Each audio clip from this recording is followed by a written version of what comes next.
Vi er i Mpandeni i den sydvestlige del af Zimbabwe. Det er det fattigste og den fattigste og tørreste del af landet her tæt på grænsen til Botswana. Og det har ikke regnet, næsten ikke regnet i år.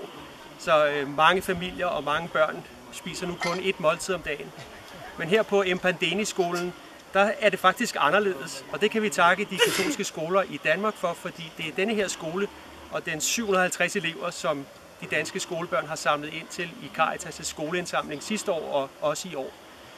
Det betyder, at især de 200 børn her på skolen, som er forældreløse, at de ikke, som de ellers ville i sådan en situation som nu, bliver nødt til at droppe ud af skolen og miste undervisningen.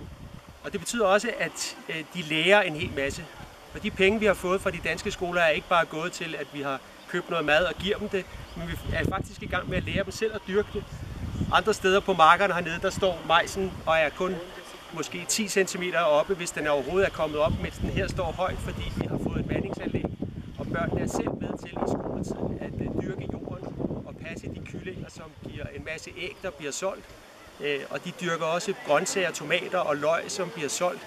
Og på den måde så er vi sikre på, at også næste år og næste år igen, når de danske skoler ikke længere sætter penge ned, så vil de her børn, som ellers ville være uden skolegang, de er sikre på, at der er penge til at betale deres skolepenge og deres uniformer og deres skolebøger.